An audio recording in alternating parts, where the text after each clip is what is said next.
college classic. Did you say college classic? Oh, sure you did. This looks like my sister's friend. Looks a lot. He resembles her a lot. I wonder about demons, Satan and demons in that book I read.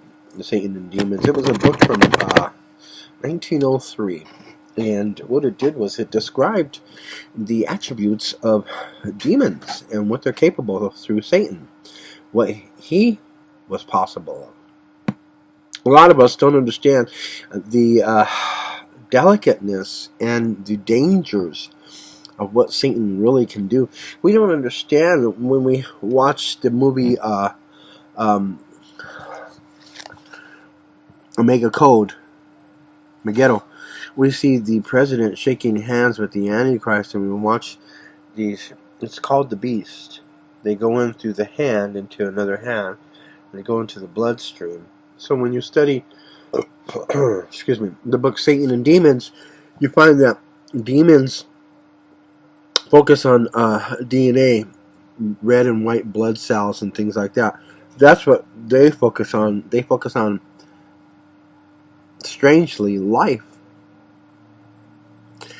and what decisions might come from it.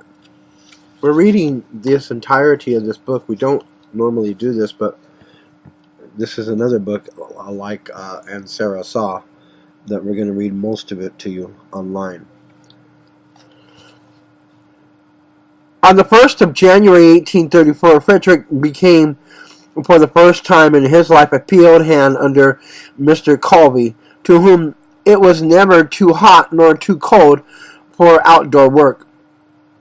It could never rain, blow, snow, or hail too hard. An early icy cold morning, Frederick was sent out with a team of unbroken oxen to get a load of wood. He had never driven oxen before, and before long the animals took fright and bolted, dashing around wildly, upsetting the cart, smashing it with great force against a tree, getting themselves entangled among saplings and underbrush. And finally he managed to straighten them out, load the cart, and start back.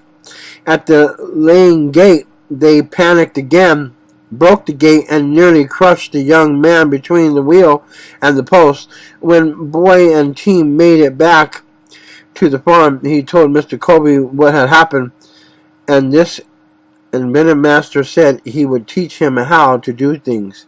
Again, Frederick was ordered into the woods, now followed by Colby. There, the latter went to a large black gum tree, cut 3 big switches, and ordered Frederick to remove his clothes. Since it was bitter cold, the youth did not obey, whereupon the man tore off his clothes and lashed him until the switches were worn out. The sores on his back stayed open for weeks, and the scars remained forever. This was the first of a number of similar whippings.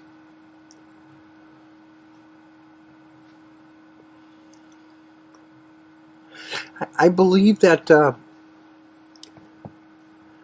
when African American people read this, it hurts. It hurts badly. But I think the one that would probably be hurt by this more than them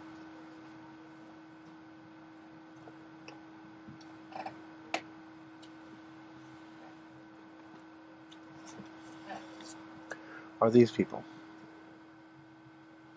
I've been studying this book. It's called Africans, The History of a Continent by Ajani Leaf.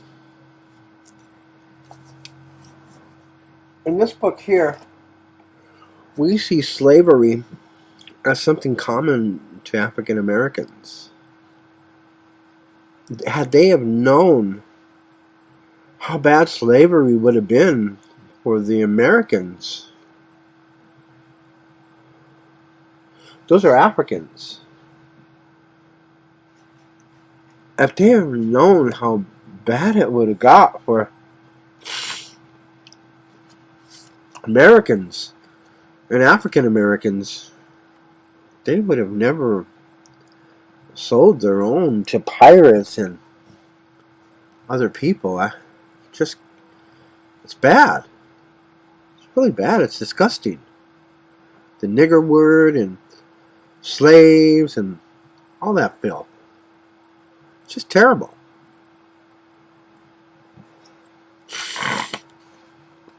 When you read about the really illiterate American who doesn't go to school, who works on the farm, the word nigger is attributed to Chinese people, Mexicans, Indians, not just black people.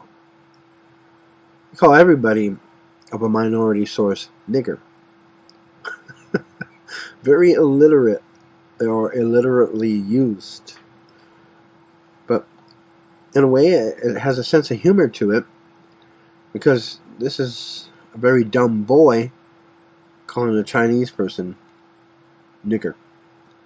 We think that that word only exists to black people, and it's not. It's slave. It's a slave word. It means slave. It means a slave in the lowest form of slave, or slavery.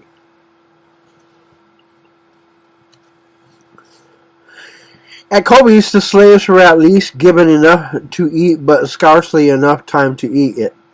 They were in the field from the first hint of dawn and were often kept working until past midnight. Kobe was with them, one of the few slaveholders who worked with his own hands, except for the afternoons when he went home to sleep in order to keep up with the slaves at night. He had a habit of sneaking up on them, even crawling on his hands and knees in the cornfield to avoid detection. Consequently, it was never safe to stop working, even for a minute, and the slaves christened him the Snake.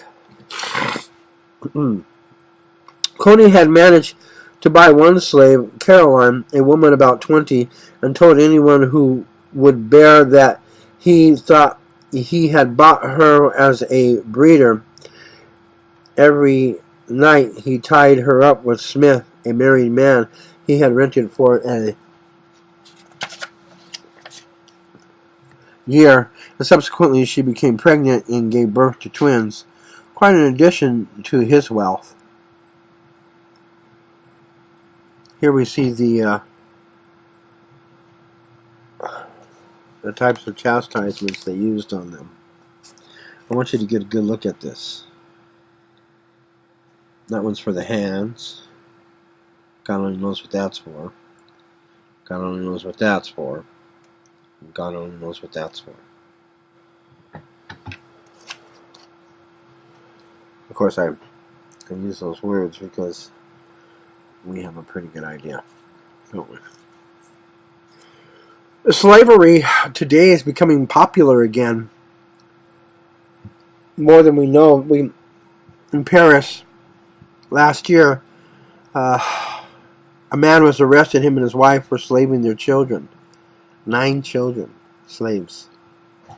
We're finding it all over America, slavery everywhere. In Texas, Arizona, California.